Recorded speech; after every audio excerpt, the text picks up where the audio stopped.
Bonjour, je suis Maël de la PEPS et aujourd'hui dans ce podcast pour les étudiants référents, je vais vous présenter Amina. Donc bonjour Amina. Bonjour, c'est Amina, étudiant référent, responsable du bâtiment F de la résidence universitaire de Kergoat, plus précisément 3e et 4e étage.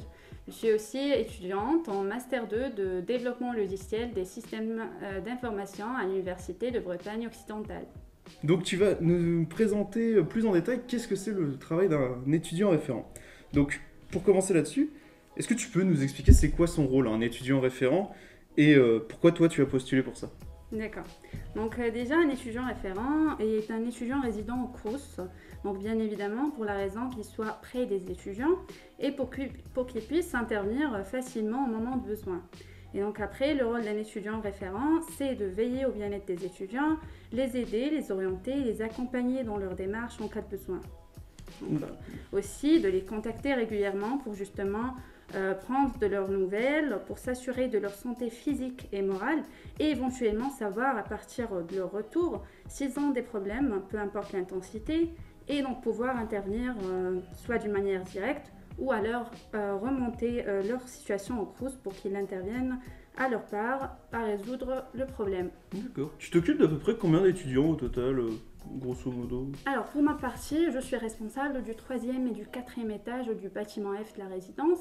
Et donc j'ai à peu près 20 étudiants à ma responsabilité. D'accord. Alors, qu'est-ce que les étudiants ont fait durant le confinement? Comment ça se déroule la journée typique d'un étudiant pendant ce confinement? Alors, depuis le début de mon suivi, donc le déplacement a été très restreint à cause de la prolongation du couvre-feu. Et donc, il n'est resté aux étudiants comme activité que d'assister à leurs cours en visioconférence, de passer leurs examens en distanciel, de sortir pour faire leurs courses ou alors pour faire du sport en plein air. Sont-ils reconnaissants de votre travail d'accompagnant? Pensez-vous que cet emploi puisse développer des amitiés? Oui, bien sûr, on le ressent à travers leurs réponses, qui sont très reconnaissants de nos efforts, les efforts du Crous, qu'ils apprécient bien cette initiative prise et mise en place par le Crous à leur profit. Et aujourd'hui, on est fiers, moi et mon équipe, qu'on a pu faire face à tous les problèmes que les étudiants ont pu rencontrer.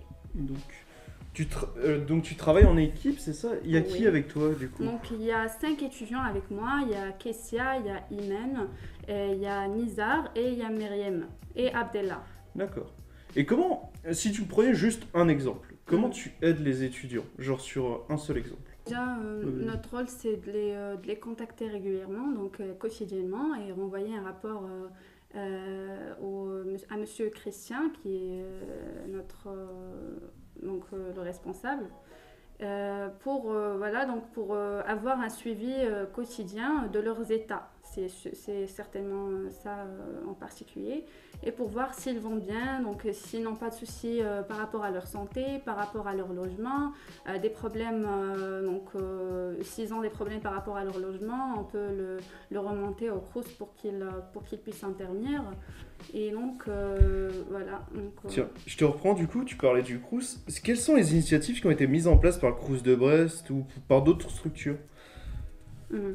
Donc malgré les conditions sanitaires qui ont rendu les activités possibles à effectuer très restreintes par rapport à auparavant, donc le Crous de Brest a quand même pu mettre en place quelques activités au profit des étudiants en citant quelques-uns, par exemple la distribution du chocolat chaud à l'accueil des CTU brestoises le jeudi soir à partir de 18h, des recettes. Ça a bien marché, je pense, hein, parce qu'il Oh. y en avait certains qui se ramenaient avec des thermos, de ce que j'ai compris. Oui, ils ont demandé justement pour respecter les consignes sanitaires de ramener leur propre mug ou de leur propre pour pouvoir profiter de cette distribution.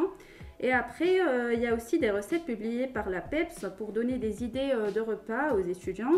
Donc on a aussi fait une liste de livres en collectant les suggestions des résidents pour que le Crous puisse les acheter et les mettre à leur disposition.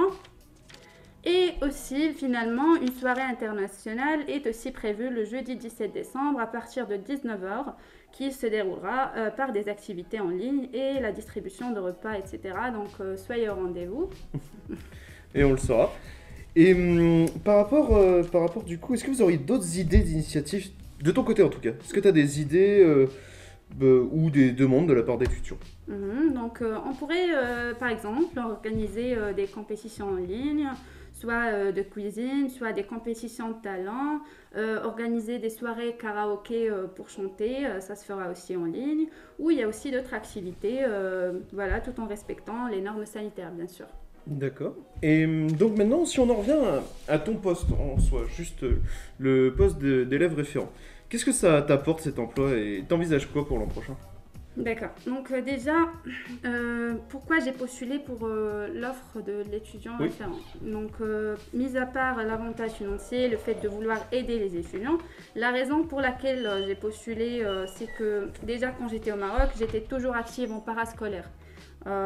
Pendant ces 4 dernières années, et donc j'ai pris cette habitude de faire des activités en parallèle à mes études, donc organiser des événements, participer à des compétitions ou alors faire du bénévolat tout simplement. Et donc venant ici en France, surtout pendant cette période un peu critique, dirais-je, c'était un peu compliqué de trouver des activités en extérieur. Et alors dès que j'ai vu cette opportunité, je n'ai pas hésité un moment, surtout que tout se passe dans mon lieu de résidence. Voilà. D'accord. Et pour l'an prochain, t'envisages quelque chose en particulier ou pour l'instant, t'essaies surtout de vivre au jour le jour? Oui, donc c'est justement ça, parce que déjà c'est ma dernière année d'études, donc je pense que je serai plus en cité l'année prochaine, mais j'espère bien qu'il y aura une continuité de ce job, parce que je pense personnellement que c'est très bénéfique aux étudiants et aux résidents du Crous. Voilà. Eh bien, je te remercie, Aminat, Merci à de vous, t'être merci à déplacée. vous, c'était un plaisir. Et donc, c'était Maël de la PEPS pour le podcast. Je vous remercie.